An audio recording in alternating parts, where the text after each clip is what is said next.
So the Needham-Schroeder protocol. First protocol we are going to study under the KDC. So here there are mainly 4 versions: version 1, version 2, version 3 and version 4. So the preliminary version 1 of Needham-Schroeder protocol, how it is, let us look into that. So now initially A wants to communicate with B. Okay. So to communicate each other from party A to B, there needs to have a long-term session key, or a key is required for communication purpose. So now A sends a message to KDC that he wants to communicate with B. So that message is being sent in the first step. Okay. So step 1, you can see that A sends its identity and also B's identity. That means A wants to communicate with B, so that's why it is being sent here in the first step. So now KDC in return returns the session key that is represented as KAB.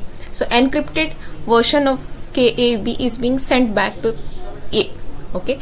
So along with that, a ticket is being sent to the party A. So how the ticket is being represented, you can see here. So encrypt the session key along with that message. There is a representation, that is identity of A is also being sent back to the party A.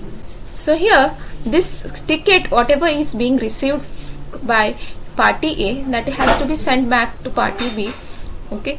So same ticket is returned back. You can see there in the second step, whatever is being sent by KDC, the ticket, same ticket is being returned back to party B. And also the required, so what you can see here is required session key, long-term session key is also distributed to party B at the same time. So now we can see that 2 parties A and B has received the same long-term keys that is required for communication. So that's KAB. Here also you have KA, but both are in encrypted manner. Okay. So and also now A is going to send the nouns or the new random number R1.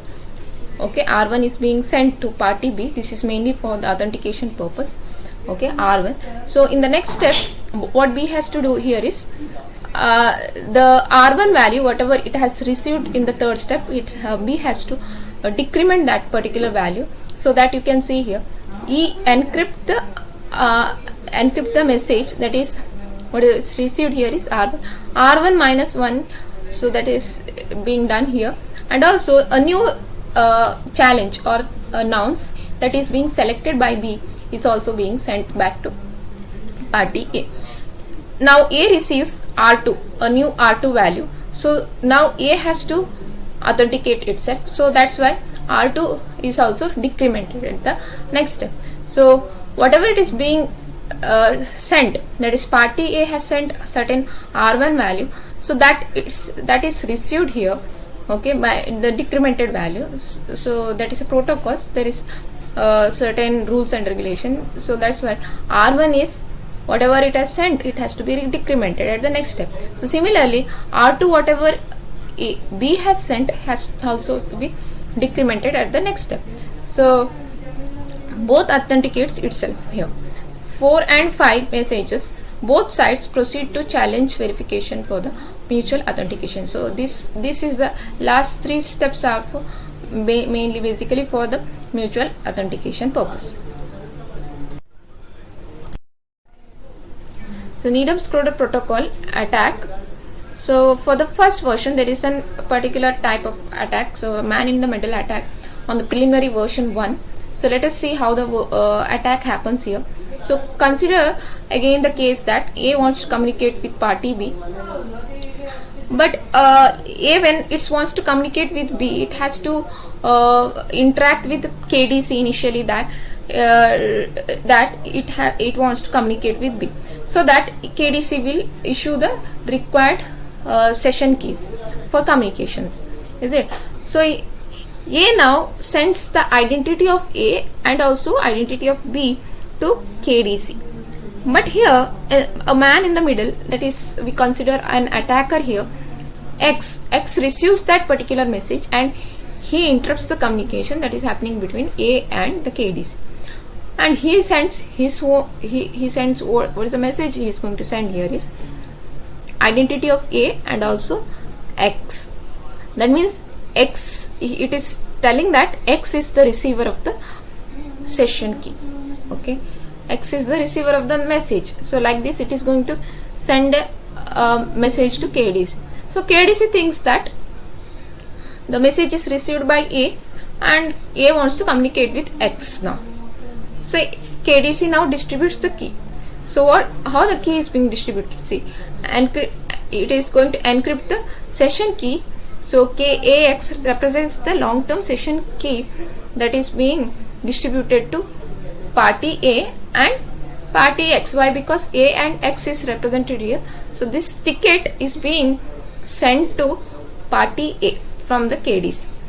So and also this session key or the long-term session key is also distributed to A.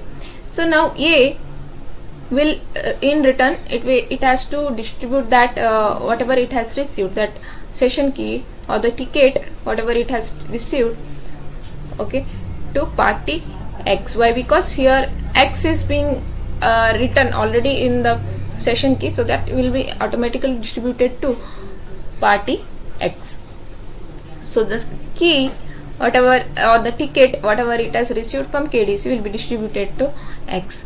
So X now, so when X is going to receive certain message, R1 is being selected from party A. This means the mainly R1 is being selected because why? For it's mainly for the authentication purpose. So in the third step, you can see that R1, which is selected by party A, or the random number, R1 represents the random number, or we call it as nonce. So that is distributed by party A is being received from received by party X. Now X is going to decrement that R1 value. So you can see that encrypt the R1 value and also you have to decrement that by 1. So R1 minus 1 is being done here, and also the new R2 value that is being chosen by X, okay, that is also sent back to party A. So now A has to decrement the R2 value, so that is also done here. But while decrementing or when it is going to send to party X, it is going to encrypt the R2 value and it is going to send. These last three steps are mainly for the authentication purpose. So what happens here? X successfully has impersonated the B to A, or X is being called as an attacker here that interrupts the communication between party A and B. So this is about the attack Needham-Schroeder. So let us see the preliminary version 2 of Needham-Schroeder protocol. Since there were certain attacks in the preliminary version 1 Needham-Schroeder protocol, so we have another version of Needham-Schroeder protocol, that is preliminary version 2. So what is the change in the preliminary version 2 here? So only in the second step you can see that there is certain changes. Okay, so the case is same. A wants to communicate with B, and for the communication purpose, A has to tell the KDC that it wants to communicate with B. So A sends the message that A's identity as well as B's identity is being sent to KDC. So in return, KDC is going to interact with A. So it is going to send the identity of A and also the session key as KAB. So this is being sent in the second step. You can see that, and also there is certain one more thing that is going to send is B's identity. Means in the previous version, if you are saying there was in the second step, you cannot see that B's identity is being sent.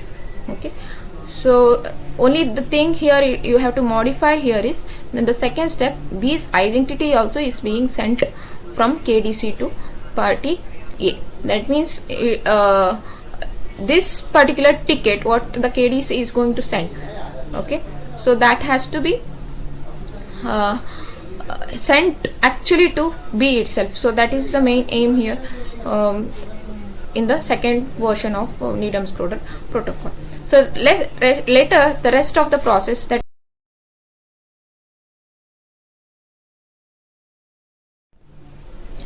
So attack in case of preliminary version 2 of Needham-Schroeder protocol.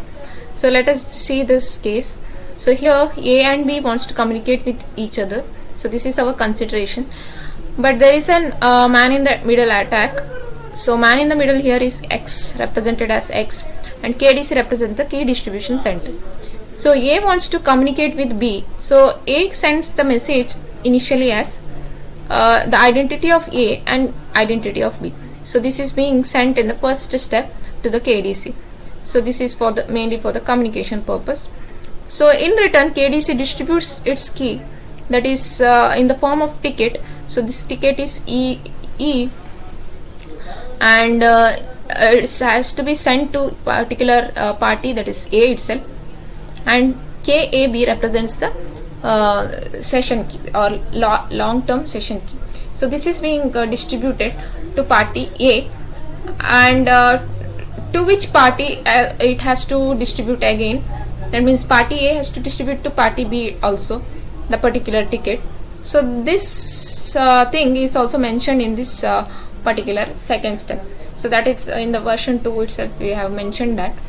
So this is the main change that was between the first version and second version. So this is being represented here. So what this X does? Okay, X intercepts the KDC's response and replay a copy of message 2. Okay, that is message 2 is here. So the recorded version of B's key that is being compromised earlier. So that ticket is encrypted again using B's old key, that is represented as KB dash. So here you can see the certain changes. So whatever the in the second step, whatever the message was there is all replaced here by B is changed to B dash, and here you can see that B dash again, B is changed to B dash, and also B again one more B is changed to B dash. That means what? The replayed attack has happened, and because of that the earlier key that was there or compromised key is being written here. Okay, so that is written as B dash, and A is same. Okay, so now the key or shared long-term key is being changed to KAB dash. Okay, so this is in the attack mainly we consider this case. Okay, so now the so that's why 2 is changed to 2 dash here. Okay, so next what happens here? Party A is going to distribute that same ticket. What is the ticket here? That is E of A comma KAB dash. So this is the shared key that A is going to distribute. For whom? To the other party, not B, exact B. Okay, it is going to distribute it to X.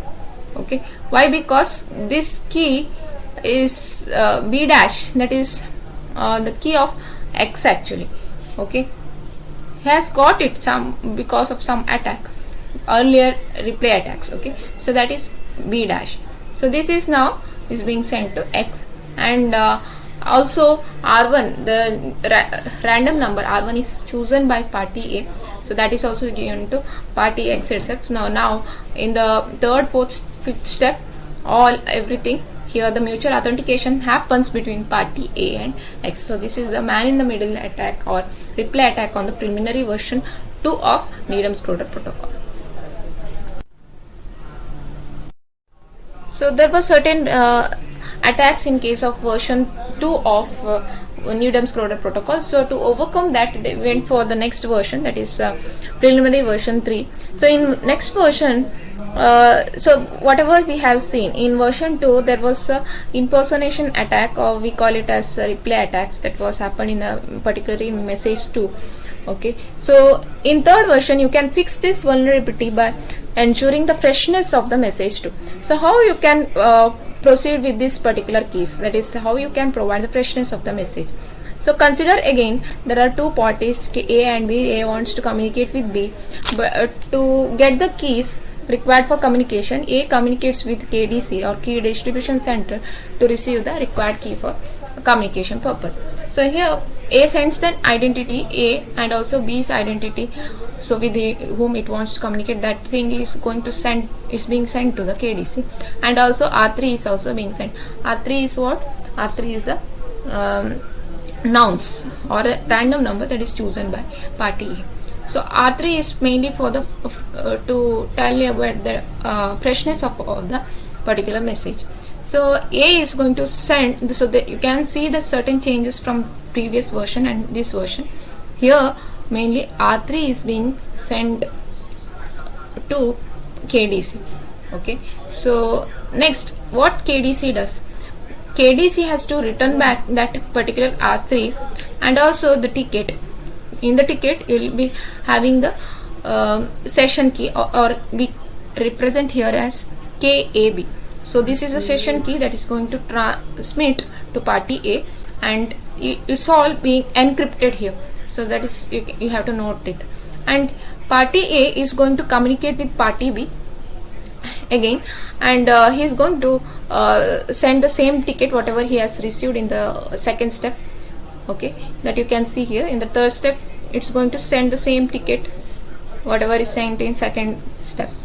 Okay, so next, for the mutual authentication purpose, R1 is also being sent, or the random number R1 is being sent from party A to B. So now in the third step again this B has to decrement the same R1 value. Okay, and also the next new R2 value that is selected by B is also sent to party A. So the last three, so again here decrementation of the R2 value happens in the last step. So here you can see that in the third, fourth, fifth step all mutual authentication happens between party A and B.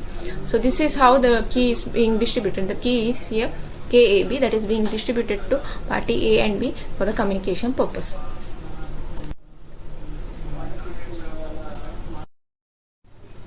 In version 3 attack, the replay attack on preliminary version 3 is shown in this particular diagram.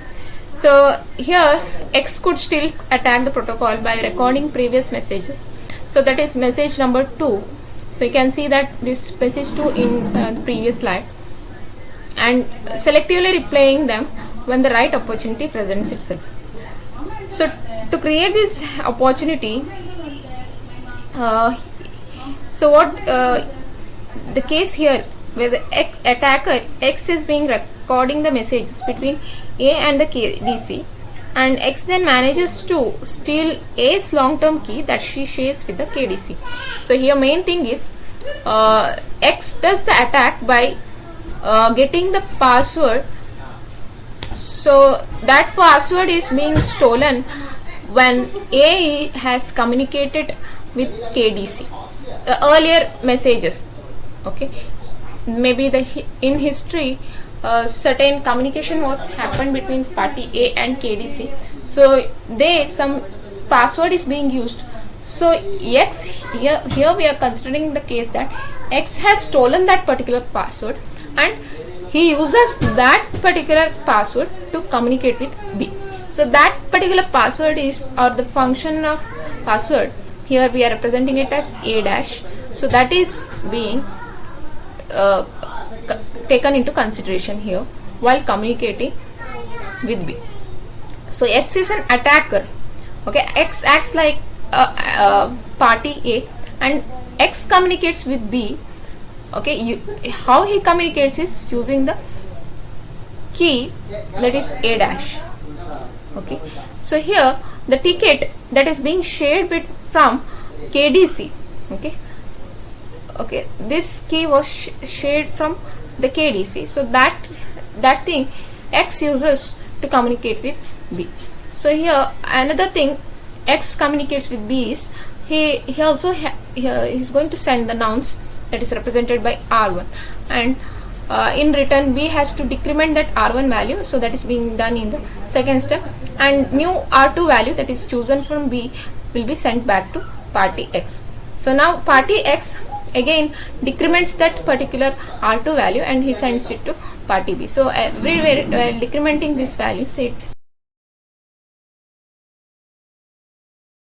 certain attacks in version 3 of Needham protocol. So to overcome that particular attack, so the final version of the Needham-Schroeder protocol is being introduced here. So consider the case again. A wants to communicate with B. So A initially sends the identity of A and identity of B to party B. In return, party B is going to encrypt the R4 value. So R4 is the nouns of the challenge that is being sent from party B to party A. So this R4 is again sent back to the KDC, and while sending in the third step, you can see that identity of A and identity of B is sent, and also a new R3 value that is selected by party A is also sent to the KDC, and the encrypted version of R4 value is also sent to party B. So this ensures that the two random numbers that is freshly chosen also is being sent to KDC, and the identities also is being sent here to the KDC. So now this R4, whatever it has sent, okay, so here R4 is retained here at the party B itself.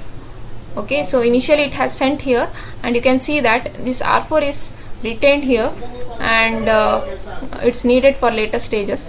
So here next KDC, it's going to send a ticket that is encrypted version. The ticket is being sent, which includes the shared long-term key.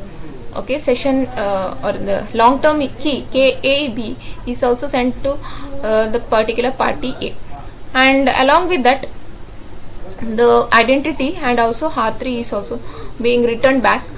So whatever R3 which was sent to KDC, KDC will return it back in this encrypted manner. So here again decryption will happen, and it will again get back the R3 value whatever it has sent. So this is for mainly for the authentication purpose. R3 value is being sent, and here in the next step, in the fifth step, you can see that again the ticket, whatever in the fourth step, you can see that the ticket is being sent to party A. So that same ticket has to be sent to party B, because this KAB is very important here. KAB is the required long-term session key, which is required for mainly for the communication purpose between party A and B. So here this is being returned back to party B, and R1 value, a new R1 value which is being chosen by party A is also sent to party B, and again party B is going to decrement that R1 value, and also a new R2 value is being selected by party B, and that is also sent along with this particular message from party A to party B. Now you can see that there are two steps, fifth and sixth step, both are in this direction. So this is A is going to send this to party B, and also in the next step, seventh step, also R2 is also decremented at the next stage. Okay, R2 is also sent back to the party A. R2 which is being received will be returned back to party A. So by verifying that nouns enclosed in the ticket matches the one he had just generated. So this is the nouns is mainly used for, or R1, R2 values are mainly used for verification or authentication purpose.